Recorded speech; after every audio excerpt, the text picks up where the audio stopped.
അല്ലെങ്കിൽ ദൈവപ്രവൃത്തിയും നിർബന്ധവും, അല്ലെങ്കിൽ ദൈവപ്രവൃത്തിയിൽ നിർബന്ധത്തിൻ്റെ പ്രാധാന്യം, ഇങ്ങനെയൊക്കെ ഹെഡിങ് പറയാം. നോക്കുക, ഞാൻ രണ്ട് കാര്യം ഞാൻ പറഞ്ഞു. യാക്കോബ് നിർബന്ധിച്ചു ആരെ? ഏശാവിനെ. എന്തു വാങ്ങാൻ? കോടിക്കണക്കിന് വിലയുള്ള സ്വത്ത് വാങ്ങുവാൻ. നമുക്കറിയാം, എന്തെങ്കിലും നാം അനുഗ്രഹം കൊടുക്കുന്നെങ്കിൽ തൃപ്തിയായിട്ട് കൊടുക്കുന്നതും തൃപ്തിയില്ലാതെ കൊടുക്കുന്നതും വ്യത്യാസമുണ്ട്. ഉണ്ടോ? അല്ലേ? പ്രകാരം ഒരു പഴഞ്ചൊല്ലുണ്ട്, ഉണ്ട് മുഷിഞ്ഞവനോട് വേണം എന്ത് വാങ്ങാൻ? ഉരുള. അല്ലേ? അല്ലേ? അപ്പോൾ ഉണ്ട് മുഷിഞ്ഞവൻ എന്താണ്? സന്തോഷത്തോടാ കൊടുക്കുന്നത്. മുഷിയാത്തവനോ പന്നി കയറി വന്നു, ഉള്ളത് കൂടെ തിന്നാൻ വേണ്ടി വന്നേക്കാന്ന് പറഞ്ഞ് പിറുപിറുത്തുള്ള. അപ്പോൾ ആ നിലവാരങ്ങളിലല്ല യാക്കോബ് കൊടുക്കുന്നത്. നിറഞ്ഞു കവിയുന്നവനായിട്ട് ധാരാളം ദൈവനെ അനുഗ്രഹിച്ചു, കോടിക്കണക്കിന് സമ്പത്ത്. ജ്യേഷ്ഠന്, തന്നെ ദ്വേഷിച്ച ജ്യേഷ്ഠന് കൊടുക്കത്തക്ക നിലവാരങ്ങൾ, നിർബന്ധിച്ച് കൊടുക്കത്തക്ക നിലവാരങ്ങൾ ദൈവനെ ഉയർത്തി. എന്നെ കേൾക്കുന്ന വിശ്വാസിയെ, നിന്നെ നിന്ദിച്ചവന്, നിന്റെ ജ്യേഷ്ഠന്, നിന്റെ കുടുംബക്കാരന്, നിന്റെ സഹപ്രവർത്തകന് അവൻ ചിന്തിച്ചതിൽ അധികം കൊടുക്കത്തക്കവണ്ണം, നിർബന്ധിച്ച് കൊടുക്കത്തക്കവണ്ണം നിന്നെ ഉയർത്തുവാൻ ദൈവത്തിന് കഴിവുണ്ട്. വിശ്വസിക്കാൻ കഴിയുമെങ്കിൽ ഒന്ന് കരം ചേർത്തടിച്ച്. വീണ്ടും നാം വായിച്ചു, എന്താണ്? ജനത്തെ നിർബന്ധിച്ചയച്ചു. ആര്? മിസ്രയീമ്യൻ. കാര്യം എന്താണ്? അവരുടെ ആൺതുണയൊക്കെയും കടിഞ്ഞുലൊക്കെയും മരിക്കുന്നു. 10 ബാധകളിൽ 10ാമത്തെ ബാധ എന്താണ്? കടിഞ്ഞൂൽ സംഹാരം. അവർക്ക് മനസ്സിലായി, ഇവരെ വിട്ടയച്ചില്ലെങ്കിൽ നമ്മളൊന്നും ജീവിച്ചിരിക്കത്തില്ല, വിട്ടയച്ചേ മതി. അതുകൊണ്ട് നിർബന്ധിച്ച് അവരെ വിട്ടയച്ചു. നിന്നെ തടഞ്ഞു വെച്ചിരിക്കുന്ന വ്യക്തികൾ നിർബന്ധിച്ച് നിന്നെ വിട്ടയക്കുവാൻ പോകുകയാണ്. നിന്റെ സാമ്പത്തികത്തെ തടഞ്ഞു വെച്ചിരിക്കുന്ന വ്യക്തികൾ, പൈശാചിക തേർവാഴ്ചകൾ, പറവോന്യ ശക്തികൾ നിന്നെ നിർബന്ധിച്ച് പോ പോ പോ, ഞങ്ങളെ ഉപദ്രവിക്കാതെ പോ, ഞങ്ങളെ ഒന്ന് ജീവിക്കാൻ അനുവദിക്കുക എന്ന് പറഞ്ഞ് നിന്നെ വിട്ടയക്കുന്ന ദിവസങ്ങൾ വിദൂരമല്ല. വിശ്വസിക്കാൻ കഴിയുമെങ്കിൽ ആ രോഗാത്മാവ് നിന്നെ വിട്ടയക്കട്ടെ. കടഭാരങ്ങളുടെ ആത്മാവ് നിന്നെ വിട്ടയക്കട്ടെ. ബലഹീനതയുടെ ആത്മാവ് നിന്നെ വിട്ടയക്കട്ടെ. വിശ്വസിക്കുന്നവർ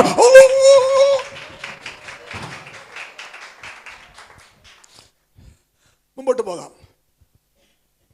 2 രാജാക്കന്മാരുടെ പുസ്തകം 4-ാം അധ്യായം 8-ാമത്തെ വാക്യം. ഒരു ദിവസം എലീശ ശൂനേമിലേക്ക് പോയി. അവിടെ ധനികയായൊരു സ്ത്രീ ഉണ്ടായിരുന്നു. അവൾ അവനെ ഭക്ഷണത്തിന് വരണമെന്ന് നിർബന്ധിച്ചു. പിന്നത്തേതിൽ അവൻ ആ വഴി പോകുമ്പോഴൊക്കെയും എലീശയെ ഭക്ഷണത്തിന് നിർബന്ധിക്കുന്ന ശൂനേംകാരെത്തി.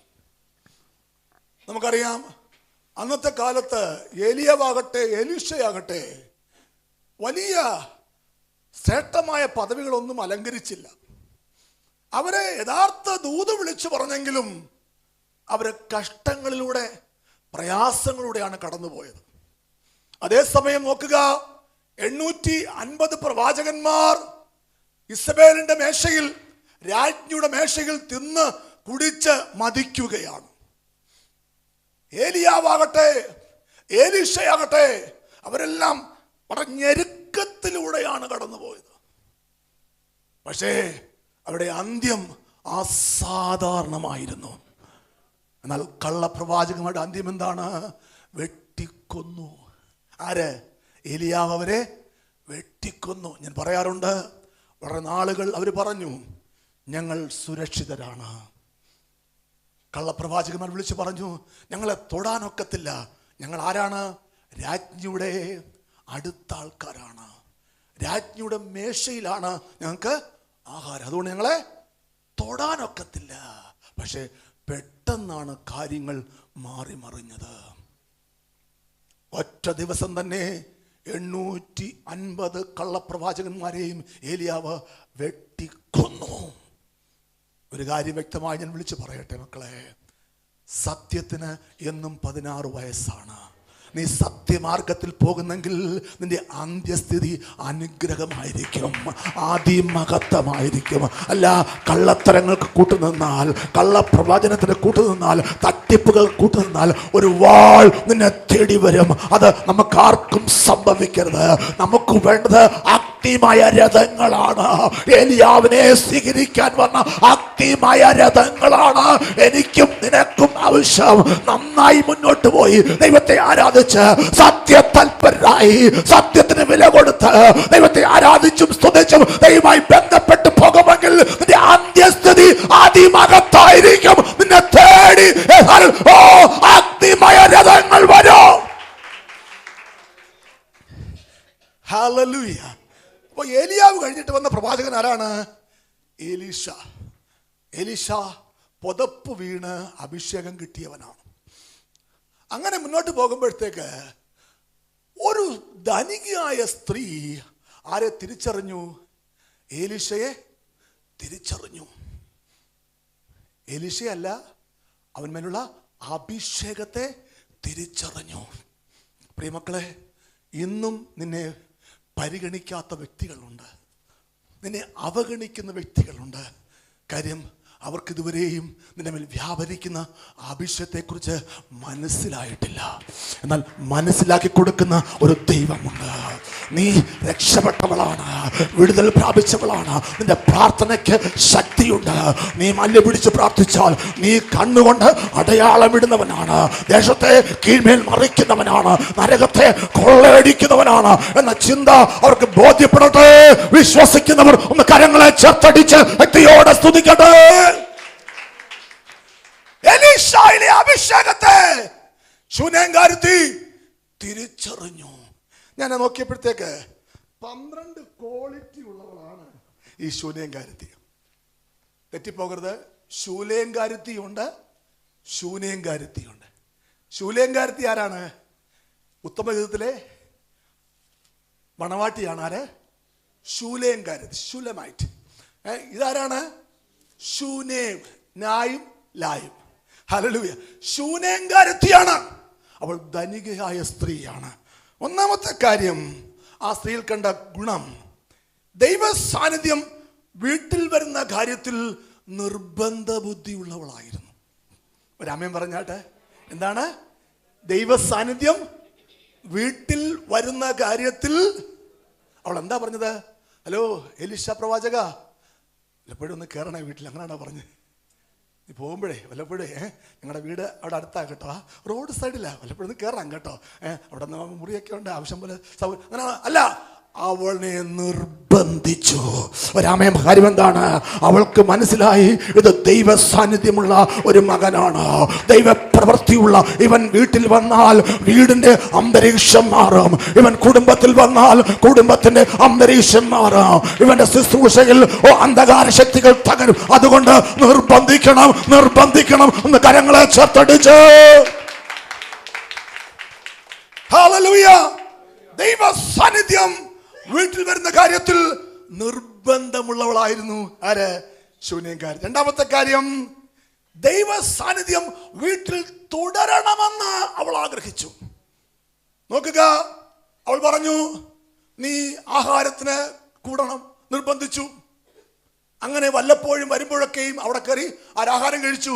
എലീശ ആഹാരം കഴിച്ചു. അപ്പോൾ അവൾക്കൊരു നിർബന്ധ ബുദ്ധി. എന്താണ്? എൻ്റെ വീട്ടിൽ ഈ അഭിഷേകം തങ്ങണം. ഒരമ്മയെ പറഞ്ഞാട്ടെ, അഭിഷക്തൻ എൻ്റെ വീട്ടിൽ തുടരണം. അതുകൊണ്ട് അവൾ ഭർത്താവിനോട് പറഞ്ഞു, നമുക്കൊരു മുറി ഉണ്ടാക്കാം. എലീശയ്ക്കല്ല, എലീശയിൽ വ്യാപരിക്കുന്ന അഭിഷേകത്തിന്, എലീശയിൽ വ്യാപരിക്കുന്ന സൗഖ്യമാക്കുന്ന ശക്തിക്ക്, എലീശയിൽ വ്യാപരിക്കുന്ന ജീവിപ്പിക്കുന്ന ശക്തിക്ക് ഒരു മുറി ഉണ്ടാക്കി കൊടുക്കാം. വിശ്വസിക്കുന്നവർ ഒന്ന് കരം ചേർത്തടിച്ച് അവൾ ആഗ്രഹിച്ചു, അഭിഷേകം എന്നിൽ തുടരണം. ഒന്ന്, അഭിഷേകം വീട്ടിൽ കൊണ്ടുവരാൻ നിർബന്ധ ബുദ്ധിയുള്ളവളായിരുന്നു. രണ്ടെന്താണ്? അഭിഷേകം തുടരണമെന്ന് അവൾ ആഗ്രഹിച്ചു. മൂന്നാമത്തെ കാര്യം, ദൈവദാസനെ താല്പര്യത്തോടെ കരുതുന്നവളായിരുന്നു. അല്ലേ? അതിൻ്റെ 13ാമത്തെ വാക്യം ഒന്ന് വായിച്ച്, 4-ാം അധ്യായം 13ാമത്തെ വാക്യത്തില് എന്താ പറയുന്നത്? 4-ാം അധ്യായം 13-ാമത്തെ വാക്യം ഒന്ന് വായിച്ചു. അവൻ അവനോട് നീ ഇത്ര താല്പര്യത്തോടെയൊക്കെയും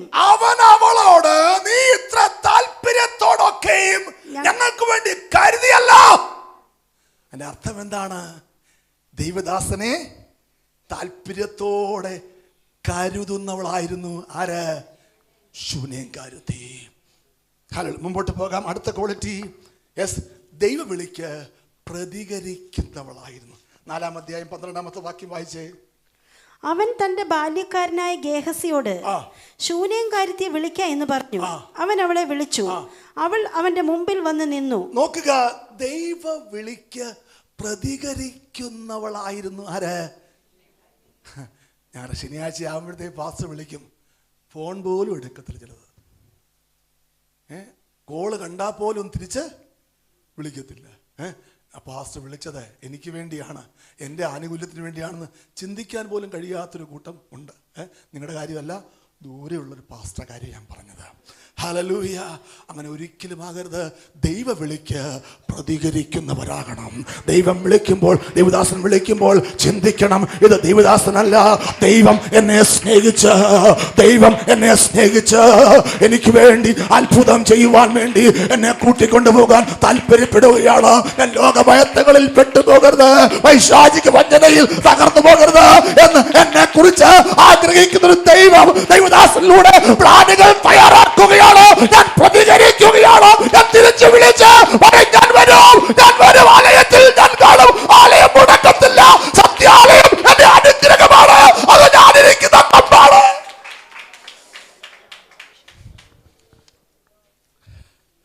പ്രിയമക്കളെ, വിളിക്കുമ്പോൾ നിങ്ങൾ തിരിച്ച് പ്രതികരിക്കുന്നവരാകണം. ഹല്ലേലൂയ. നോക്കുക, ഈ സഹോദരി ദൈവവിളിക്ക് പ്രതികരിക്കുന്നവളായിരുന്നു. തീർന്നില്ല, ആത്മീയ കാര്യങ്ങൾക്ക് 1-ാം സ്ഥാനം കൊടുത്ത് പ്രവർത്തിക്കുന്നവളായിരുന്നു. അതിന്റെ 23-ാമത്തെ വാക്യം ഒന്ന് വായിച്ചേ. അതിന് അവൻ, ഇന്ന് നീ അവന്റെ അടുക്കൽ പോകുന്നത് എന്തിന്? ഇന്ന് അമാവാസിയല്ല, ശബത്തുമല്ലോ എന്ന് പറഞ്ഞു. മതി. നോക്കുക, അവിടെ ഭർത്താവ് എന്നൊരു വ്യക്തി ഉണ്ട്. ആർക്ക്? ശൂന്യംകാരത്തിക്ക്. കുഴപ്പക്കാരനല്ല, പക്ഷെ അനുകൂലവും അല്ല. വലിയ താല്പര്യമൊന്നുമില്ല. പിന്നെ ഭാര്യയെ സമ്മതിക്കുന്നുണ്ട്, ആലോചനയ്ക്ക് പോയിക്കോ, നീ പോയിക്കോ, ആരാധനയ്ക്ക്. പക്ഷെ വിസമ്മതമൊന്നുമില്ല, പക്ഷേ വലിയ കാഴ്ചപ്പാടും ഇല്ല. അത് ആർക്ക് മനസ്സിലായി? ശൂന്യംകാരത്തിക്ക് മനസ്സിലായി. ചില കാര്യങ്ങൾ അവനെ മറച്ചു വെച്ചു. എന്ത് കാര്യമാണ് മറച്ചു വെച്ചത്? ദൈവികമായ ചില കാര്യങ്ങളാണ്. കാര്യം അദ്ദേഹത്തിന് മനസ്സിലാകത്തില്ല, അതിനുള്ള പക്വതയും പാകതയും ആയിട്ടില്ല. പക്ഷേ വേറൊരു കാര്യമുണ്ട്, അത് അടുത്ത പോയിന്റ് പറയുന്നുണ്ട്, ഞാൻ അങ്ങോട്ട് വരാം. ഹല്ലേലൂയ. നോക്കുക, ആ സ്ത്രീ എന്ത് ചെയ്തു? ആത്മീയ കാര്യങ്ങൾക്ക് 1-ാം സ്ഥാനം കൊടുത്തു പ്രവർത്തിച്ചു. വീണ്ടും 6-ാമത്തെ പോയിന്റ് ഞാൻ പറയാൻ പോയത്, ഏതു കാര്യത്തിനും ഭർത്താവിൻ്റെ ഒരു അഭിപ്രായം ചോദിച്ചു, വിധേയപ്പെട്ട് പ്രവർത്തിച്ചു. 4-ാം അധ്യായം 9-ാം വാക്യം വായിച്ചേ. 9-ാം വാക്യം വായിച്ച് 4-ാം അധ്യായം 9-ാം വാക്യം. അവൾ തന്റെ ഭർത്താവിനോട്, നമ്മുടെ വഴിയായി കൂടെ കൂടെ കടന്നു പോകുന്ന ഇയാൾ. നോക്കുക, ആ സഹോദരി ഭർത്താവിനെ ധിക്കരിച്ചല്ല പ്രവർത്തിച്ചത്. അവൾ ഭർത്താവിനെ വിളിച്ചു പറഞ്ഞു, നമ്മുടെ വഴിയായി കൂടെ കൂടെ ഒരു ഭക്തനായ മനുഷ്യൻ പോകുന്നുണ്ട്, അവൻ വിശുദ്ധിയുള്ളൊരു മനുഷ്യനാണ്. അതുകൊണ്ട് നമുക്ക് എന്ത് ചെയ്യണം? ഒരു മുറി അവന് വേണ്ടി. അവൾ ധിക്കരിച്ച് ഒരു മുറി വേർതിരിച്ചില്ല. ഭർത്താവിന്റെ അറിവ് കൂടാതെ ഒരു മുറി വേർതിരിച്ചില്ല. അറിവോടുകൂടെ എന്ത് ചെയ്തു? ഒരു മുറി. അപ്പോൾ ഭർത്താവിന് വിധേയപ്പെട്ട് പ്രവർത്തിക്കുന്നവളായിരുന്നു ആര്? അങ്ങനെ വേണം യഥാർത്ഥ ശൂന്യംകാരത്തി. ഒരു അമ്മയും പറഞ്ഞാട്ട്, ചിലപ്പോൾ നിന്റെ ഭർത്താവ് വലിയ കെൽപ്പുള്ള വ്യക്തി ആയിരിക്കത്തില്ല, നിനക്കൊപ്പം കാഴ്ചപ്പാട് കാണത്തില്ല, എങ്കിലും നീ വിധേയപ്പെട്ട് പ്രവർത്തിക്കണം. കാരണം അത് ദൈവം വെച്ച ക്രമമാണ്. ചിലപ്പോൾ അവിശ്വാസിയായിരിക്കാം, പക്ഷേ അതിൻ്റെ നിലവാരങ്ങളിൽ അത് എന്താണ്? തന്മയത്വത്തോടെ കാര്യങ്ങൾ അവതരിപ്പിച്ച് അനുമതി വാങ്ങി വേണം കാര്യങ്ങൾ ചെയ്യുവാൻ. ഭർത്താവിനെ അനുസരിക്കാതെ, വിധേയപ്പെടാതെ, ധിക്കാരത്തോടെ പ്രവർത്തിക്കരുത്. അങ്ങനെയുള്ളവളായിരുന്നില്ല ആര്? ശൂന്യങ്കാരി. വീണ്ടും ഞായറാഴ്ച ആരാധനയും വെള്ളിയാഴ്ച പ്രാർത്ഥനയും മുടക്കാത്തവളായിരുന്നു ആര്? അതെവിടാ പാസ്റ്ററെ പറയുന്നത്? വായിക്കണോ? നോക്കിക്കോ, വായിച്ചോ. 23-ാമത്തെ വാക്യം ഒന്ന് വായിച്ചേ. 23. അതിന് അവൻ ഇന്ന് നീ അവന്റെ അടുക്കൽ പോകുന്നത് എന്തിന്? ഇന്ന് അമാവാസി അല്ല, ഇന്ന് വെള്ളിയാഴ്ച അല്ലല്ലോ, ശബത്തും അല്ലല്ലോ എന്ന് പറഞ്ഞു. ഇന്ന് ഞായറാഴ്ച അല്ലല്ലോ, വേണ്ടതില്ല എന്ന് അവൾ പറഞ്ഞു. അവൾ പറയാ, ഓ വേണ്ട, നീ അതറിയണ്ട.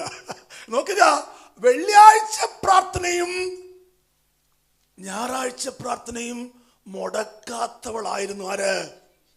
അത് ഭർത്താവിൻ്റെ അറിവോടെ. ഒരാമൻ പറഞ്ഞാട്ടെ. ദൈവ സാന്നിധ്യം വെളിപ്പെടുന്ന സന്ദർഭങ്ങൾ ഒഴിവാക്കരുത്. അത് ദൈവം ഒരുക്കിയ അമാവാസിയാണ്, അത് ദൈവം ഒരുക്കിയ ശബത്താണ്, അത് നിന്റെ ഉയർച്ചയാണ്, അത് കർമ്മേൽ പർവ്വതത്തിലാണ്. അവിടെ അഭിഷേകമുണ്ട്, അവിടെ വിടുതലുണ്ട്, അവിടെ സൗഖ്യമുണ്ട്, അവിടെ ആരോഗ്യമുണ്ട്, അവിടെ ശാപങ്ങളെ മുറിക്കുന്ന ദൈവ പ്രവൃത്തിയുണ്ട്. വിശ്വസിക്കുന്നവർ ഒന്ന് കരം ചേർത്തടിച്ച്.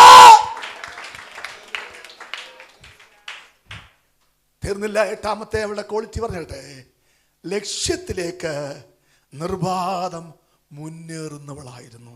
24-ാമത്തെ വാക്യം ഒന്ന് വായിച്ചേ. അങ്ങനെ അവൾ കഴുതപ്പുറത്ത് കോപ്പിട്ട് കയറി ബാല്യക്കാരനോട്, നല്ലവണ്ണം തെളിച്ചു വിടുക, ഞാൻ പറഞ്ഞല്ലാതെ വഴിയിൽ എവിടെയും നിർത്തരുതെന്ന് പറഞ്ഞു. മതി. അവൾ പറയാണ്, കഴുതയെ തെളിക്കുന്ന ജോലിക്കാരാ, വഴിയിലെങ്ങും നിർത്തരുത്. എനിക്കൊരു ലക്ഷ്യസ്ഥാനമുണ്ട്, അത് കർമ്മേൽ പർവ്വതമാണ്. പാസ്റ്ററെ, രാവിലെ ആരാധനയ്ക്ക് വരാൻ വേണ്ടി ഇറങ്ങിയപ്പോൾ കാണാം ഞങ്ങളുടെ വീട്ടിൻ്റെ അപ്പുറത്തൊരു മരണം.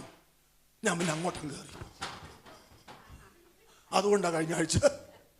ലക്ഷ്യം തെറ്റിപ്പോകരുത് പാസ്റ്ററെ. ഒഴിവാക്കാൻ വഴിയാത്ത കല്യാണം പാസ്റ്ററെ. മക്കളെ, അതിനേക്കാൾ വലിയ കല്യാണമായത്. ഒരാമേൻ പറഞ്ഞാട്ടെ. ഓ, ഇത് കല്യാണ വീടാണ്, ഇതുപോലൊരു കല്യാണം വേറെയില്ല. മണവാളന്റെ കല്യാണം ഒഴിവാക്കിയിട്ട് ഒന്നാമത് എന്റെ കല്യാണത്തിന് പോകരുത്. ലക്ഷ്യസ്ഥലത്തേക്ക് നിർബാധം മുന്നേറുന്നവളായിരുന്നു. അവക്കറിയാം, എൻ്റെ ആവശ്യം നിറവേറ്റുവാൻ കർമ്മേൽ പർവ്വതത്തിന് മാത്രമേ കഴിയൂ. ഒരുപാട് ബന്ധുക്കൾ ഉണ്ടായിരിക്കാം, ഒരുപാട് മിത്രങ്ങൾ ഉണ്ടായിരിക്കാം, എന്നാൽ എൻ്റെ ഇപ്പോഴത്തെ ആവശ്യത്തിൽ, എൻ്റെ ദീർഘായുസിന്റെ ആവശ്യത്തിൽ, എൻ്റെ സൗഖ്യത്തിന്റെ ആവശ്യത്തിൽ, എൻ്റെ പുറപ്പാടിന്റെ ആവശ്യത്തിൽ എന്നെ സഹായിക്കുവാൻ ദൈവത്തിന്റെ പർവ്വതമായ കർമ്മേൽ പർവ്വതത്തിന് മാത്രമേ കഴിയൂ. അതുകൊണ്ട് തെളിച്ചു വിടുക, മറ്റെവിടെയും നിർത്തരുത്. 9-ാമത്തെ പോയിന്റ് എന്താണ്?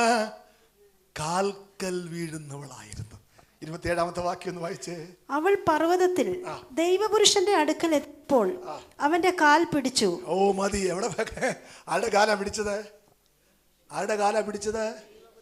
അല്ല, ദൈവത്തിന്റെ കാലാ പിടിച്ചത്. മനസ്സിലാക്കുന്നവർക്കായി സ്തോത്രം. പഴയ നിയമകാലത്ത് ഭക്തന്മാരെ ദൈവത്തെ പോലെ കണ്ടിരുന്നത്. ഇന്ന് അങ്ങനെ ആൾ ദൈവങ്ങളെ ദൈവം പ്രോത്സാഹിപ്പിക്കുന്നില്ല. പക്ഷേ അവൾ പിടിച്ചത് എലീശയുടെ കാലല്ല, അഭിഷേകത്തിന്റെ കാലാണ്.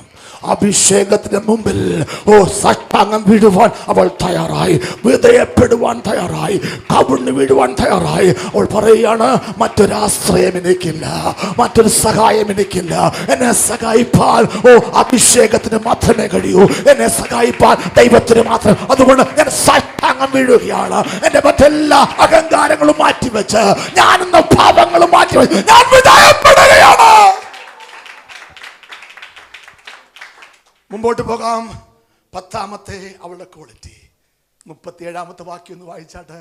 10-ാമത്തെ ക്വാളിറ്റി. അവൾ അകത്തു ചെന്ന് അവന്റെ കാൽക്കൽ സാഷ്ടാംഗം വീണ് നമസ്കരിച്ചു, തന്റെ മകനെ എടുത്തുകൊണ്ടുപോയി. മതി. നന്ദിയുള്ളവളായിരുന്നു. രാമൻ പറഞ്ഞാട്ടെ. അവള് മകനെ സൗഖ്യത്തോടെ വാങ്ങി ഒറ്റ പോക്ക് പോയോ? ഇല്ല. സാഷ്ടാംഗം വീണ് നമസ്കരിച്ചു. അവൾ പറയുകയാണ്, ഓ, എനിക്ക് നന്ദിയുണ്ട്. ഹല്ലേലൂയ. ഇത് ദൈവത്താൽ സംഭവിച്ച കാര്യമാണ്. എൻ്റെ കഴിവല്ല, എൻ്റെ ഭർത്താവിൻ്റെ മിടുക്കല്ല, എൻ്റെ സമ്പത്തല്ല. ഞാൻ പണക്കാരിയായ സ്ത്രീയാണ്, ധനികയായ സ്ത്രീയാണ്. എൻ്റെ ആവശ്യത്തിൽ എൻ്റെ പണം എനിക്ക് ഉപകരിച്ചില്ല, എൻ്റെ ഭർത്താവ് എനിക്ക് ഉപകരിച്ചില്ല. അഭിഷേകത്തിന് ഞാൻ വില കൊടുക്കാൻ തയ്യാറായപ്പോൾ അഭിഷേകം എന്നെ ഉയർത്തി, എന്നെ വിടുവിച്ചു, മടക്കി വാങ്ങി തന്നു.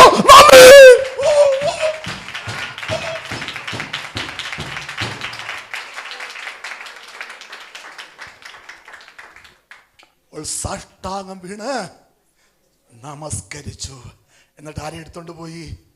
11ാമത്തെ ക്വാളിറ്റി, ദൈവിക ആലോചനയ്ക്ക് വില കൽപ്പിക്കുന്നവളായിരുന്നു. ഒരു കാര്യം 8-ാം അധ്യായം 1-ാമത്തെ വാക്യം വായിച്ചിട്ട് അതിന്റെ കാര്യം ഞാൻ പറയാം. 8-ാം അധ്യായം 1-ാമത്തെ വാക്യം. അനന്തരം എലീശ താൻ മകനെ ജീവിപ്പിച്ചു കൊടുത്തിരുന്ന സ്ത്രീയോട്, നീയും നിന്റെ ഭവനവും പുറപ്പെട്ട് എവിടെയെങ്കിലും പരദേശവാസം ചെയ്തുകൊള്ളുവീൻ. യഹോവ ഒരു ക്ഷാമം വരുത്തുവാൻ പോകുന്നു, അത് 7 സംവത്സരം ദേശത്തുണ്ടായിരിക്കുമെന്ന് പറഞ്ഞു. മതി. നോക്കുക, ആ സ്ത്രീ ഭാഗ്യവശാൽ ഒരു ദൈവഭക്തനെ പരിചയപ്പെട്ടു. അഭിഷേകവുമായിട്ട് ഒരു ഇന്ററാക്ഷൻ അവൾക്ക് കിട്ടി.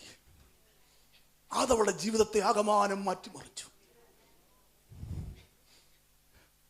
ഒന്നാമത് സംഭവിച്ച കാര്യം എന്താണ്? അവൾക്കില്ലാത്ത അനുഗ്രഹം എന്താണ്? ഒരു കുഞ്ഞില്ല. അവിടെ എലീശ ചോദ്യമുണ്ട്, എന്താണ് അവളുടെ താല്പര്യം? അവളെക്കുറിച്ച് എന്തെങ്കിലും രാജാവിനോട് പറയണമോ? എന്താണ് താല്പര്യം? ഇത്ര താല്പര്യത്തോടെ പ്രവർത്തിക്കുന്നല്ലോ. അപ്പോൾ അവളുടെ ഒരു മറുപടി ഉണ്ട്, ഞാൻ സ്വജനത്തിന്റെ ഇടയിൽ പാർക്കുന്നു. ആ വാക്കിന് ഒരുപാട് അർത്ഥമുണ്ട്. ഞാൻ നിന്ദിക്കപ്പെട്ട് കഴിയുന്ന ഒരു സ്ത്രീയാണ്. ഓ, ഒരു കുഞ്ഞില്ലാത്തത് കൊണ്ട് ഞാൻ നിന്ദിക്കപ്പെട്ട് കഴിയുകയാണ്. പണമുണ്ടെങ്കിലും ഒരിക്കൽ നിന്നയാണ്. എന്നാൽ ആ നിന്നകളെ മാറ്റുവാൻ ദൈവത്തിന് കഴിയും. ഒരു പകർച്ച എനിക്ക് വേണം, ഒരു ഇന്ററാക്ഷൻ വേണം. അഭിഷേകവുമായിട്ട് ഒരു ഇന്ററാക്ഷൻ, എന്റെ ആവശ്യത്തിൽ ഉപകരിക്കുന്ന ദൈവപ്രവൃത്തി എനിക്ക് വേണം. ആ അഭിഷക്തനുമായുള്ള ബന്ധം, അതിലുപരി ദൈവവുമായുള്ള ബന്ധം അവിടെ ജീവിതത്തെ ആകമാനം മാറ്റിമറിക്കാൻ തുടങ്ങി. അവക്ക് ഇല്ലാതിരുന്ന കുഞ്ഞ് അവൾക്ക് കിട്ടി. അല്പം പോയപ്പോഴത്തേക്ക് അവൾ പറഞ്ഞ ഒരു അവിശ്വാസ വാക്ക് നിമിത്തം മകൻ മരണപ്പെട്ടു. അവൾ പറഞ്ഞു, പോഷ്ക്ക് പറയല്ലേ. ആരോട് പറയാണ്? എലീശയോട് പറയാണ്, നീ പോഷ്ക്ക് പറയല്ലേ. നാളുകളായി ഞാൻ മച്ചിയാണ്, എനിക്കൊരു മകനുണ്ടാകുമെന്ന് നീ പോഷ്കാണോ പറഞ്ഞത്? അതവളുടെ അവിശ്വാസമാണ്. അതിൻ്റെ പ്രവൃത്തി അവളിൽ വെളിപ്പെട്ടു. ആ കുഞ്ഞ് പക്ഷേ അന്നും ബന്ധം നഷ്ടപ്പെട്ടില്ല. ആരുമായുള്ള ബന്ധം? ദൈവമായുള്ള ബന്ധം. അതുകൊണ്ട് എന്ത് പറ്റി? മരിച്ച മകനെ തിരിച്ചു കിട്ടി. കുറവുണ്ട്, പരാജയങ്ങളുണ്ട്, തകർച്ചകളുണ്ട്. എന്നാൽ ബന്ധം നഷ്ടപ്പെട്ടില്ലെങ്കിൽ നഷ്ടപ്പെട്ടത് നീ മടക്കി വാങ്ങും.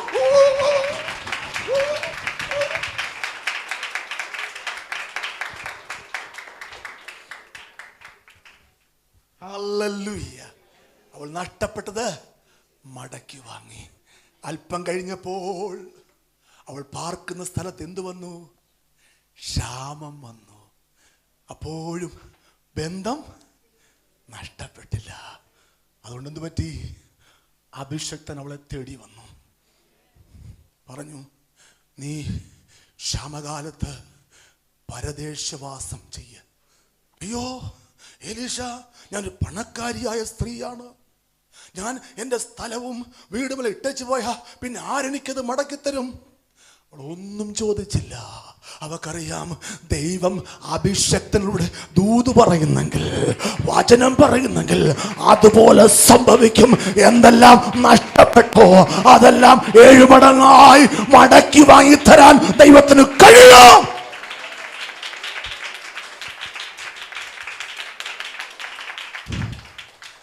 ദൈവിക ദൈവിക ആലോചനയ്ക്ക് വില കൽപ്പിക്കുന്നവളായിരുന്നു. ഞാൻ പലപ്പോഴും പറയാറുണ്ട്, നിങ്ങളുടെ പാസ്റ്ററെ കുറിച്ച് നിങ്ങൾക്കറിയില്ല. ഞാൻ അഹങ്കാരം പറയല്ല, ഉയർത്തി പറയല്ല. നിങ്ങളുടെ പാസ്റ്റർ കഴിയാത്ത കാര്യമില്ല. എന്തുകൊണ്ട്? ആശ്രയം ദൈവത്തിലായതുകൊണ്ട്. പക്ഷെ ഇതുവരെയും നിങ്ങൾ ആരും ആ സത്യം യഥാർത്ഥമായിട്ട് തിരിച്ചറിയാതിരിക്കട്ടെ. കാര്യം ഒരുപാട് ഒബ്ലിഗേഷൻ, സ്വസ്ഥത നഷ്ടപ്പെടാൻ പാടില്ല. എങ്കിലും സത്യം ഞാൻ പറയാം, ഞാൻ ഇറങ്ങിയാൽ ഏതു കാര്യവും നടക്കും. കാര്യം എന്താണ്? എന്നെ കൃതാർത്ഥനാക്കുന്ന ഒരു ദൈവം എൻ്റെ കൂടെയുണ്ട്. ഇതാണ് അഭിഷക്തന്മാരുടെ സാക്ഷ്യം, ഇതാണ് വിശ്വാസ വീരന്മാരുടെ സാക്ഷ്യം. അവരിറങ്ങിയാൽ ഏതു കാര്യവും നടക്കും, നടക്കും, നടക്കും. വിശ്വസിക്കുന്നവർ ഒന്ന് കരം ചേർത്തടിച്ച് വ്യക്തിയോടെ സ്തുതിക്കട്ടെ. കഴിഞ്ഞ ദിവസം നമ്മുടെ ഒരു സഹോദരൻ വിളിച്ചു, പാസ്റ്ററെ വീട്ടിന് മേളിൽ കൂടെ ഈ മരം കിടന്നിട്ട് ചക്കയെല്ലാം വീണ് എൻ്റെ വീടിൻ്റെ ഓടെല്ലാം പോയിക്കൊണ്ടിരിക്കുക, എന്താ ചെയ്യണം? ഒരു കാര്യം ചെയ്യാം, കേസെടുക്കാം, കൊടുക്കാം എന്നല്ല പാസ്റ്റർ പറഞ്ഞത്. ഒരിക്കൽ കൂടെ ക്ഷമിക്കാം, ദൈവം ഒരു പ്രവൃത്തി ചെയ്യും. കാര്യം എന്താണ്? ഞാനല്ല സംസാരിക്കുന്നത്, ദൈവത്തിൻ്റെ ആത്മാവാണ്. ഇത് വലയ്ക്കുന്ന ആത്മാവല്ല, ഇത് നശിപ്പിക്കുന്ന ഉഴലുമാറാക്കുന്ന ആത്മാവല്ല, ഇത് സമാധാനം കൽപ്പിക്കുന്ന ആത്മാവാണ്. ഇത് അഭിഷക്തന്മാരുടെ സാക്ഷ്യമാണ്, വിശ്വാസ വീരന്മാരുടെ സാക്ഷ്യമാണ്. നീ ആശ്രയിക്കുന്നത് അഭിഷക്തനിലല്ല, അവനിൽ വ്യാപരിക്കുന്ന ദൈവശക്തിയിലാണ്. വിശ്വസിക്കുന്നവർ ഒന്ന് കരം ചേർത്തടിച്ച് വ്യക്തിയോടെ സ്തുതിക്കട്ടെ. മക്കളെ, ഒരു ആലോചന ചോദിക്കുന്നത് നല്ലതാണ്. എപ്പോഴും വിശ്വാസമുള്ളവര് വലിയ സ്വപ്നങ്ങളെ താലോലിക്കൂ. കൊച്ചു കൊച്ചു കാര്യങ്ങളിലേക്ക് പോകുമ്പോൾ ഒരു ചോദ്യം ചോദിക്കണം, പാസ്റ്ററെ എന്താണ് ദൈവം സംസാരിക്കുന്നത്? ഒരു കാര്യം അങ്ങോട്ട് കേൾക്കുമ്പോൾ തന്നെ പ്രാർത്ഥിച്ച ഉടനെ ദൈവം സംസാരിക്കത്തൊന്നുമില്ല കേട്ടോ. അതൊക്കെ വെറുതെ കള്ളം പറയുന്ന, അങ്ങനെ ആരെങ്കിലും പറയുന്നെങ്കിൽ അത് പറ്റിപ്പാണ്.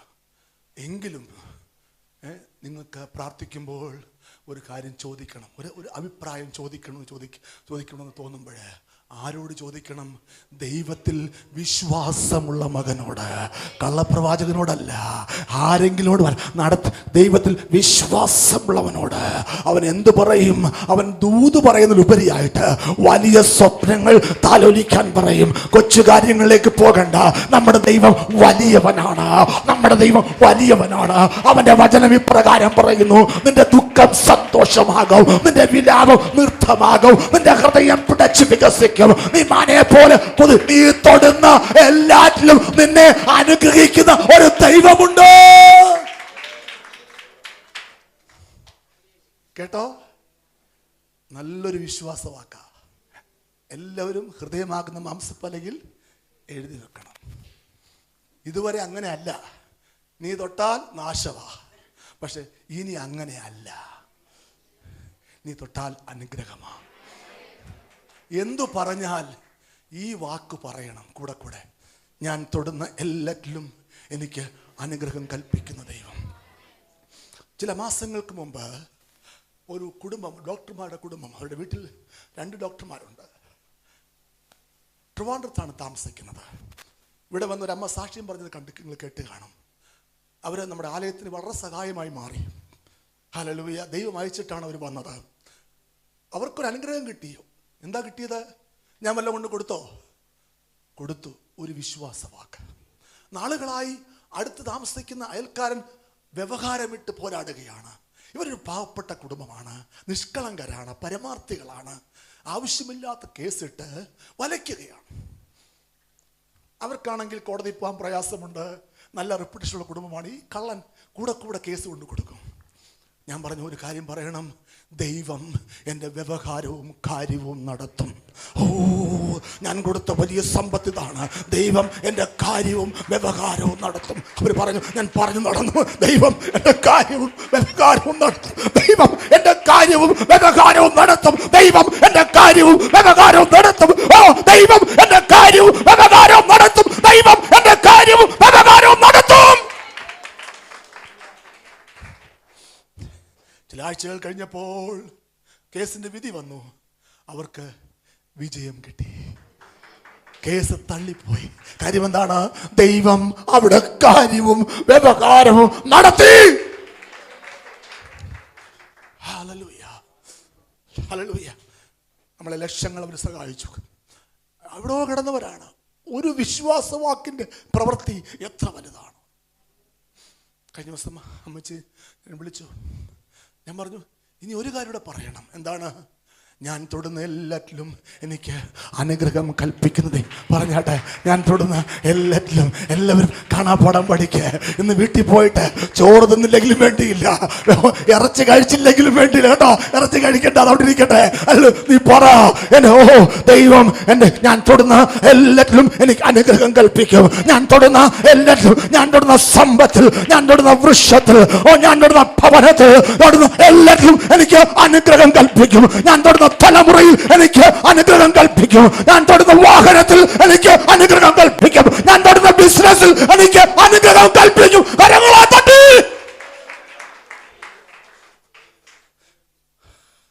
പ്രിയമക്കളെ, എന്റെയും അനുഭവം അതാണ്. എന്ത് തൊട്ടാലും അത് അനുഗ്രഹമാണ്. Hallelujah, hallelujah. മുമ്പോട്ട് പോകട്ടെ. 12ാമത്തെ ക്വാളിറ്റി പറയട്ടെ. ഹല്ലേലൂയ. അതിൻ്റെ 8-ാം അധ്യായം 3 മുതൽ 6 വരെയുള്ള വാക്യങ്ങൾ. 7 സംവത്സരം കഴിഞ്ഞിട്ട് അവൾ ഫെലിസ്ത്യ ദേശത്തു നിന്ന് മടങ്ങി വന്നു. പിന്നെ അവൾ തൻ്റെ വീടും നിലവും സംബന്ധിച്ച് രാജാവിനോട് സങ്കടം ബോധിപ്പിപ്പാൻ ചെന്നു. അന്നേരം രാജാവ് ദൈവപുരുഷന്റെ ബാല്യക്കാരനായ ഗേഹസിയോട് സംസാരിക്കുകയും ഏലിശ ചെയ്ത വൻ കാര്യങ്ങളൊക്കെയും നീ എന്നോട് വിവരിച്ചു പറയുക എന്ന് കൽപ്പിച്ചു. മതി, നമുക്കതറിയാവുന്ന സംഭവമാണ്. കഴിഞ്ഞ ആഴ്ച ഞാൻ വിവരിച്ച കാര്യമാണ്. മക്കളെ, ഒരു സ്ഥലത്ത് ക്ഷാമം വരുമ്പോൾ ആ സ്ഥലത്തെ നന്മ അനുഭവിച്ചവർ ആ സ്ഥലം വിട്ടുപോകുകയാണെങ്കിൽ രാജ്യദ്രോഹമാണ് കാണിക്കുന്നത്. നമുക്കറിയാം, കുവൈറ്റിൽ ഇറാഖ് ആക്രമണം നടത്തി. കേട്ട പാതി കേൾക്കാത്ത പാതി കുറെ എണ്ണം എന്ത് ചെയ്തു? കൊട്ടയും എല്ലാം എടുത്തോണ്ട് നേരെ നാട്ടില്. അവനൊന്നും ഒന്നും കിട്ടിയില്ല. പക്ഷേ എൻ്റെ ഒരു സഹോദരനടക്കം കുറെ പേരെന്ത് ചെയ്തു? യുദ്ധത്തിലും അവിടെ പിടിച്ചു നിന്നു. അവിടുത്തെ ഗവൺമെന്റ് അവരെ മാനിച്ചു. അവരുടെ ശമ്പളം അസാധാരണമായി വർദ്ധിപ്പിച്ചു. അപ്പോൾ ഒരു രാജ്യവും പ്രോത്സാഹിപ്പിക്കുന്ന കാര്യമല്ല ക്ഷാമം വരുമ്പോൾ ഇട്ടെറിഞ്ഞു പോകുന്നത്. പക്ഷെ ഇവളുടെ കാര്യം വ്യത്യസ്തമാണ്. കാര്യം, അവൾ പോയത് തന്നിഷ്ടത്തിലല്ല, അഭിഷക്തൻ പറഞ്ഞ് ദൂതേറ്റെടുത്താണ്. ദൈവം പറഞ്ഞ വാക്ക് ഏറ്റെടുത്താണ്. അവൾക്കറിയാം, ദൈവം പറഞ്ഞു വിട്ടുവെങ്കിൽ നഷ്ടപ്പെട്ടത് 7 മടങ്ങായി മടക്കി വാങ്ങി തരാനും ദൈവത്തിന് കഴിയും. അതുകൊണ്ട് അവൾ പ്രാഗൽഭ്യത്തോടെ എവിടേക്ക് വന്നു? കൊട്ടാരത്തിലേക്ക് വന്നു. പക്ഷേ അപ്പോഴേക്കും ദൈവം എല്ലാ കാര്യങ്ങളും അതിൻ്റെതായ വഴിയിൽ ഒരുക്കി വച്ചിരുന്നു. ആ സമയത്ത് തന്നെ ഗേഹസിയെ അവിടെ വിളിച്ചു. ആര്? രാജാവ്. ഗേഹസി, എലീശ ചെയ്ത വൻകാര്യങ്ങളൊക്കെ ഒന്ന് പറ. അവൻ പറയാണ്, ഒരു ധനികയായ സ്ത്രീ എന്റെ യജമാനന് വീട്ടിൽ കൈക്കൊണ്ടു. എന്റെ യജമാനന് അവൾ ഒരു മുറി ഒരുക്കി കൊടുത്തു. യജമാനിൽ വ്യാപരിച്ച അഭിഷേകത്തെ അവൾ തിരിച്ചറിഞ്ഞു. കേട്ടോ, നാളുകളായി അവൾ മച്ചിയായിരുന്നു. ദൈവം അവൾക്കൊരു മകനെ കൊടുത്തു. തീർന്നില്ല, അല്പം കഴിഞ്ഞപ്പോൾ ആ മകൻ മരിച്ചു. ദൈവം ആ മകനെ ജീവിപ്പിച്ചു കൊടുത്തു. അപ്പോഴാണ് ആര് വരുന്നത്? ഈ സ്ത്രീ പതുക്കെ വരുന്നത്. രാജാവേ, ഞാൻ പറഞ്ഞ സ്ത്രീ ഇതാണ്. രാജാവ് വിളിച്ചു, ഇങ്ങി വാ. നിന്റെ പേരാണ് ശൂന്യംകാരത്തി? അതെ. എവിടായിരുന്നു? പരദേശവാസം ചെയ്യുകയായിരുന്നു. ഈ പറഞ്ഞതൊക്കെ ശരിയാണോ? അതെ. ഒരു ദിവസം ഞാൻ അഭിഷേകത്തെ തിരിച്ചറിഞ്ഞു, വീട്ടിൽ കൊണ്ടുവന്നു, അത് തുടരുമാറാക്കി എനിക്ക് ഒരു കുഞ്ഞിനെ കിട്ടി. അപ്പോൾ ഗേഹസി പറയാണ്, എലീശ ജീവിപ്പിച്ചു കൊടുത്ത മകൻ ഇവനാണ്. അവിടെ രാജാവിന് ബോധ്യപ്പെട്ടു ഇതെല്ലാം സത്യമായ കാര്യമാണ്. പ്രിയമക്കളെ, കഴിഞ്ഞ നാളുകളിൽ നിന്റെ പ്രയത്നങ്ങൾ സത്യമെന്ന് ബോധ്യപ്പെടുന്ന ദൈവം രാജകൊട്ടാരത്തിൽ നിന്നെ മാനിക്കുന്ന ഒരു ദിവസമുണ്ട്. വിശ്വസിക്കാൻ കഴിയുമെങ്കിൽ ഒന്ന് കരം ചേർത്തടിക്കുക. നിന്ദിക്കപ്പെട്ട ദിനങ്ങൾ, തള്ളപ്പെട്ട ദിനങ്ങൾ, ക്ഷാമകാലങ്ങൾ, മരണത്തിന്റെ അവസ്ഥകൾ, മച്ചിയുടെ അവസ്ഥകൾ, ഇതിനെല്ലാം മാറ്റം വരുത്തിക്കൊണ്ട് ഒരു അത്ഭുതം ചെയ്യുന്ന ഒരു ദൈവമുണ്ട്. നിന്റെ പ്രയത്നങ്ങൾ നഷ്ടമല്ല, ഒരു പ്രതിഫലമുണ്ട്. നിശ്ചയം നിന്റെ പ്രത്യാശയ്ക്ക് ഭംഗം വരികയില്ല. 12 ക്വാളിറ്റികൾ നഷ്ടപ്പെട്ടത് മടക്കി വാങ്ങണം എന്ന നിർബന്ധ ബുദ്ധി ഉണ്ടായിരുന്നു. പ്രിയമക്കളെ, ചിലപ്പോഴൊക്കെ നമ്മുടെ ചിന്ത എന്താണ്? എനിക്ക് എങ്ങനെ അനുഗ്രഹം കിട്ടാനാ? ഞാൻ ഇട്ടെറിഞ്ഞു പോയോളല്ലേ, ഇതിൽ കുറവ് വന്നില്ലേ, പിന്മാറ്റം വന്നില്ലേ? മക്കളെ, ദൈവം നോക്കുന്നത് ഇപ്പോഴത്തെ നിന്റെ സമർപ്പണമാണ്. കുറവുകൾക്ക് ലൈസൻസ് പറയുകയല്ല, അതിനെ പ്രോത്സാഹിപ്പിക്കുകയല്ല. എന്നാൽ ദൈവത്തിന്റെ ആത്മാവ് നോക്കുന്നത് നിന്റെ ഇപ്പോഴത്തെ സമർപ്പണമാണ്. ഇപ്പോൾ നീ സമർപ്പിക്കുമോ? അറിയാതെ പറഞ്ഞുപോയ അവിശ്വാസ വാക്കുകൾക്ക് ഇപ്പോൾ നീ കുറ്റം ഏറ്റുപറയുമോ? കർത്താവേ, ഞാൻ തെറ്റിപ്പോയി, ഞാൻ അല്പം കൂടെ പ്രാർത്ഥിക്കേണ്ടതായിരുന്നു, ഞാൻ അവിശ്വാസം പറയരുതായിരുന്നു, തെറ്റിപ്പോയി, ഞാൻ മടങ്ങി വരുന്നു. നീ നോക്കുന്നത് എന്റെ സമർപ്പണമാണെങ്കിൽ ഇപ്പോൾ അത് കേട്ട് എന്നെ സൗഖ്യമാക്കി വിടുവിച്ച് മതിയാകോ? പ്രിയമക്കളെ, മനസ്സലിവുള്ളൊരു ക്വാളിറ്റി നമ്മുടെ അപ്പനുള്ളത് കൊണ്ടാണ് നമ്മൾ ഇന്ന് ഇവിടെ ആയിരിക്കുന്നത്. ഹല്ലേലൂയ. കാര്യം, മർത്യൻ ആരാണെന്ന് ആർക്കറിയാം? ദൈവം നോക്കുന്നത് ഇപ്പോഴത്തെ സമർപ്പണമാണ്. നോക്കുക, അവൾ തീരുമാനമെടുത്തു, ഞാൻ രാജാവിൻ്റെ അടുക്കൽ പോകും. എൻ്റെ വിഷയം ആരോട് പറയും?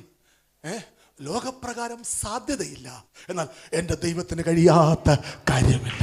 ഒരു ആമേൻ പറഞ്ഞാട്ടെ. ലോകപ്രകാരം ഒരു സാധ്യതയുമില്ല, എന്നാൽ എൻ്റെ ദൈവത്തിന് കഴിയാത്ത കാര്യമില്ല.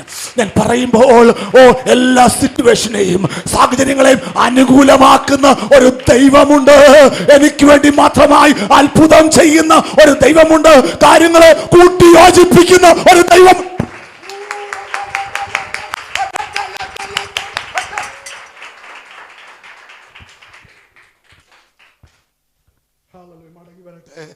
ഹല്ലേലൂയ. യെസ്, നിർബന്ധിച്ച് നിന്നെ താമസിപ്പിക്കുവാൻ ചില ശൂന്യങ്കാരത്തിമാരെ ദൈവം ഒരുക്കിയിട്ടുണ്ട്. ഞാൻ ഓർക്കുന്നു, ചില വർഷങ്ങൾക്ക് മുമ്പ് ഒരു മദാമ എന്നെക്കുറിച്ച് കേൾക്കുവാനിടയായി.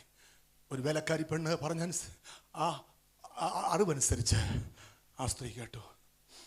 അവർക്ക് ആഗ്രഹം എന്താണ്? 100 വയസ്സ് വരെ ജീവിക്കണം. 90ാമത്തെ വയസ്സിലാണ് അവരത് കേട്ടത്. അവർ പറഞ്ഞു, ആ ദേവദാസനെ ഇവിടെ വരുത്തണം, ആ ദേശത്ത് വരുത്തണം. അവരുടെ മകൾ അംബാസഡറാണ്. അവിടുത്തെ വിസ കാര്യങ്ങളൊക്കെ പ്രയാസമാണ്. ഒന്നുമില്ല, ഇന്ന സമയത്ത് ആ കൗൺസിലേറ്റ് ചെല്ലുക. എൻ്റെ മകളുടെ കൂട്ടുകാരനാണ് അവിടെ ഇരിക്കുന്ന കൗൺസിലേറ്റർ, അവിടുത്തെ കൗൺസിൽ ജനറൽ. ഒരു ക്യൂവിൽ നിൽക്കണ്ട, വിസ ഗ്രാൻഡ് ചെയ്യും. ഞാൻ പറയട്ടെ മക്കളെ, 5 വർഷത്തോളം അവിടെ പോയി. 5 വർഷം കൂടെ കർത്താവ് അവിടെ ആയുസ് നീട്ടിക്കൊടുക്കുവാനിടയായി. ഹല്ലേലൂയ. പ്രിയമക്കളെ, നിന്നെ മാനിക്കുന്നൊരു ദൈവമുണ്ട്. നിന്നെക്കുറിച്ച് അറിവ് കൊടുത്ത്, അറിയാത്ത വഴികൾ തുറന്ന്, ചില സമയത്ത് വിധവയെ കൊണ്ട്, ചില സമയത്ത് കാക്കയെ കൊണ്ട്, ചില സമയത്ത് ദൂതനെ കൊണ്ട് അസാധാരണമായി പരിപാലിക്കുവാൻ ദൈവത്തിന് കഴിയും. വിശ്വസിക്കാൻ കഴിയുമെങ്കിൽ ഒന്ന് കരം ചേർത്തടിക്കുക. നിന്നെ അറിയുന്ന, നിന്റെ കാഴ്ചപ്പാട് അറിയുന്ന, ദർശനം അറിയുന്ന, സത്യം അറിയുന്ന ഒരു ദൈവം നിനക്ക് വേണ്ടി അസാധാരണ വഴികളെ തുറക്കും. ഹല്ലേലൂയ. മുമ്പോട്ട് പോകട്ടെ. 4ാമത്തെ നിർബന്ധം, മത്തായി 14-ാം അധ്യായം 22-ാമത്തെ വാക്യം. മത്തായി 14:22 വാക്യം. മത്തായി 14:22 എടുത്തില്ലേ? ആ അത് പോയോ? മൈക്ക് പോയോ മോനെ? മൈക്ക് തട്ടി തരണോ? ചെക്ക്. ഇതിട്ടാ ഞാൻ വായിക്കാം. ഉടനെ യേശുദാൻ പുരുഷാരത്തെ പറഞ്ഞയക്കുന്നതിനിടയിൽ ശിഷ്യന്മാർ പടകിൽ കയറി തനിക്ക് മുമ്പായി അക്കരയ്ക്ക് പോകുവാൻ അവരെ നിർബന്ധിച്ചു. 5 അപ്പവും 2 മീനും കൊണ്ട് 5000 പേരെ ആര് പോഷിപ്പിച്ചു? യേശു പോഷിപ്പിച്ചു. എല്ലാവർക്കും യേശുവിനെ ഇഷ്ടമായി. കഴിയുമെങ്കിൽ യേശുവിനെ ആരാക്കണം? രാജാവാക്കണമെന്ന് അവരെല്ലാം താല്പര്യപ്പെട്ടു. കാര്യം എന്താണ്? ആഹാരത്തിന് ഒരു പഞ്ഞമില്ല. 2 അപ്പം മതി, 5 മീൻ മതി 5000 പേരെ പോഷിപ്പിക്കാൻ. യേശു മനസ്സിലാക്കിയിട്ട് എന്ത് ചെയ്യുന്നറിയാമോ? അവിടുന്ന് പിൻവാങ്ങി എങ്ങോട്ട് പോയി? ഒരു മലയിലേക്ക് പോയി. എന്നിട്ട് പറഞ്ഞു, നിങ്ങൾ എന്ത് ചെയ്യണം? അക്കരയ്ക്ക് പോകണം. അവരെ തനിച്ച് അക്കരയ്ക്ക് വിട്ടിട്ട് പോയിരുന്നു പ്രാർത്ഥിക്കുവാൻ തുടങ്ങി. സംഭവം നിങ്ങൾക്കറിയാമോ? അക്കരെ ദൈവാത്മാവ് ഒരു മിറക്കിൾ ക്രൂസൈഡ് തയ്യാറാക്കി വച്ചിരിക്കുകയാണ്.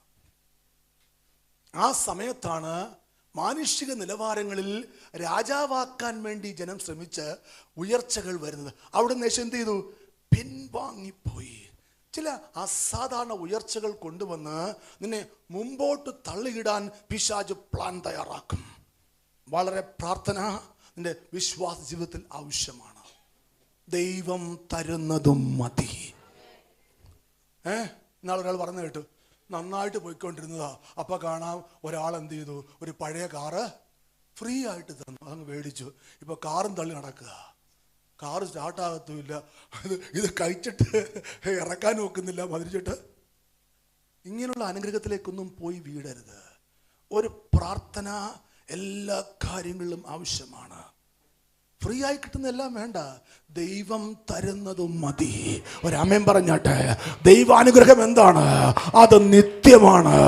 ദൈവം തരുന്നതാണ്. അനുഗ്രഹം എന്താണ്? യഥാർത്ഥ അനുഗ്രഹം. അത് ദൈവം തരുമ്പോഴാണ് അത് യഥാർത്ഥ അനുഗ്രഹമാകുന്നത്.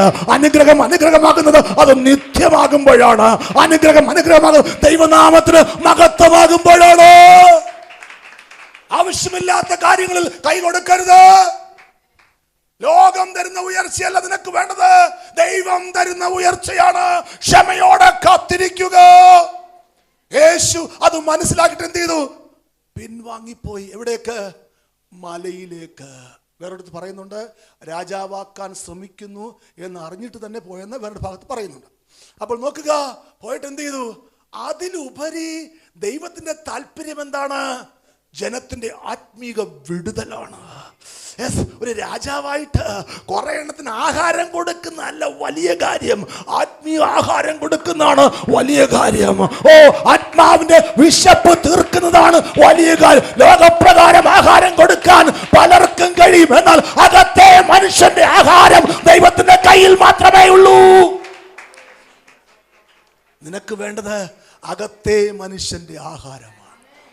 6 അടി പൊക്കവും 7 അടി വീതിയും ദാ തൂങ്ങി നിൽക്കുന്നു. ഒരു മനുഷ്യന്റെ കാര്യം ഞാൻ പറഞ്ഞത് കേട്ടോ. 6 അടി വീതിയും 7 അടി പൊക്കവും ഒരു കയറി കിടന്ന് ആടുക. കാര്യം എന്താ? അകത്തെ മനുഷ്യന് ബലമില്ല. ഒരു കൊച്ചു വിഷയമാ, അത് മറികടക്കാനുള്ള ബലം എന്തില്ല? അകത്ത് ഇല്ല. ഒരു കയറിനകത്ത് ജീവിതം അങ്ങ് അവസാനിപ്പിച്ചു. അകത്തെ മനുഷ്യന്റെ ബലമാണ് യഥാർത്ഥ ബലം. അത് ദൈവം തരും. നിനക്കാവശ്യം ദൈവം തരുന്ന അനുഗ്രഹമാണ്. പൈശാചിക ദർവാശകളെ തകർക്കുന്ന ഒരു അനുഗ്രഹം. ഹല്ലേലൂയ. ഒരു ധന്യമായ ഭാവി ദൈവത്തിന്റെ കയ്യിൽ നിന്ന് അവകാശമാക്കുന്ന ഒരു അനുഗ്രഹം. രോഗസൗഖ്യമെന്ന ആരോഗ്യ സൗഖ്യമെന്ന അനുഗ്രഹം, ഭാവി പ്രത്യാശ എന്ന അനുഗ്രഹം, അത് ദൈവം തരുന്നതാണ്. അതിന് തുല്യം മറ്റൊന്നില്ല. അനുഗ്രഹമാകണമെങ്കിൽ അത് ദൈവം തരണം. സ്നേഹമാകണമെങ്കിൽ അത് ദൈവം തരണം. മുന്നേറ്റമാകണമെങ്കിൽ ദൈവം തരണം. പുറപ്പാടാകണമെങ്കിൽ ദൈവം തരണം.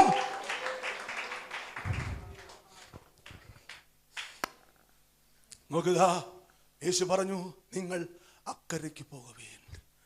അവർ പോയപ്പോൾ എന്ത് സംഭവിച്ചു? കാറ്റും കോളും അധികമായി. പക്ഷേ അവർ തണ്ട് വലിച്ച് കുഴഞ്ഞു. കാര്യം എന്താണ്? അവിടെ അകത്ത് വിശ്വാസത്തിന് കുറവുണ്ടായി. എന്ത് വിശ്വാസമാണ് ഉണ്ടാകേണ്ടത്? ഞങ്ങളെ പറഞ്ഞയച്ചത് ദൈവമാണ്. എന്തു പറഞ്ഞയച്ചത്? കടലിൽ മുങ്ങി താഴുവീൻ ആണോ? കടലിൽ കിടന്ന് അട്ടം തിരിവീൻ ആണോ? ഇല്ല. ഞങ്ങളുടെ ഉടയവൻ പറഞ്ഞത് അക്കരയ്ക്ക് പോകുവീൻ, അക്കരയ്ക്ക് പോകും. അതിന്റെ അർത്ഥം എന്താണ്? അക്കരെ എത്തിക്കാൻ കഴിവുള്ള ഒരു ദൈവമാണ് അങ്ങനെ പറഞ്ഞത്. അവൻ പറഞ്ഞെങ്കിൽ അക്കരെ എത്തുക തന്നെ ചെയ്യും. വിശ്വസിക്കുന്നവർ ഒന്ന് കരം ചേർത്തടി.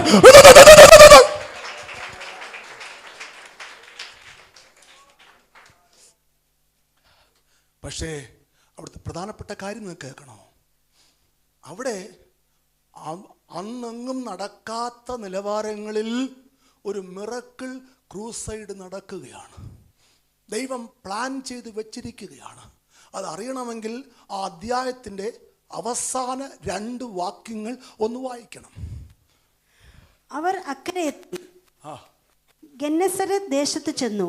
അവിടുത്തെ ജനങ്ങൾ അവൻ ആരെന്നറിഞ്ഞ് ചുറ്റുമുള്ള നാട്ടിലെല്ലാം ആളയച്ചു ദീനക്കാരെയൊക്കെയും അവന്റെ അടുക്കൽ കൊണ്ടുവന്നു. അവന്റെ വസ്ത്രത്തിന്റെ തൊങ്ങൽ മാത്രം തൊടുവാൻ അനുവാദം ചോദിച്ചു. തൊട്ടവർക്കൊക്കെയും സൗഖ്യം വന്നു. അപ്പോൾ തൊട്ടവർക്കെല്ലാം സൗഖ്യം കിട്ടുന്ന നിലവാരങ്ങളിൽ ദൈവത്തിന്റെ പരിശുദ്ധാത്മാവ് ഒരു മിറക്കിൾ ക്രൂസൈഡ് പ്ലാൻ ചെയ്ത് വെച്ചിരിക്കുമ്പോൾ ഇതിനാവശ്യം ചില ഉയർച്ചകളിൽ മയങ്ങി പോകലല്ല, ലോകപരമായ ഉയർച്ചകൾക്ക് വിധേയപ്പെടുകയല്ല, മലമേലിരുന്ന് പ്രാർത്ഥിച്ച് അധികാരം സ്വീകരിക്കണമെന്ന് ദൈവം ഒരു കാഴ്ചപ്പാട് പകരുകയാണ്. മനസ്സിലാക്കുന്നവർക്കായി സ്തോത്രം. നിനക്കും ചില അക്കരകൾ ദൈവം ഒരുക്കിയിട്ടുണ്ട്. ഒരാമയം പറയാൻ കഴിയുമോ? ചില അക്കരെ യാത്രകൾ ഒരുക്കിയിട്ടുണ്ട്. എന്തിന്? നിന്നെ കൊണ്ട് വൻ കാര്യങ്ങൾ ചെയ്യിക്കുവാൻ. ഈ ദിവസങ്ങളിൽ നിനക്ക് ആവശ്യം മലമേൽ കയറിയുള്ള പ്രാർത്ഥനയാണ്, കാഴ്ചപ്പാട് ഏറ്റെടുത്തുള്ള പ്രാർത്ഥനയാണ്. ചില ഉയർച്ചകളുടെ പിന്നാലെ, ലോകമയത്തങ്ങളുടെ പിന്നാലെ വെറുതെ സമയം പാഴാക്കാതെ മുട്ടുമടക്ക്. നീ ഒരു അനുഗ്രഹമാകട്ടെ, പട്ടണങ്ങൾക്ക് നീ ഒരു അനുഗ്രഹമാകട്ടെ. വിശ്വസിക്കുന്നവർ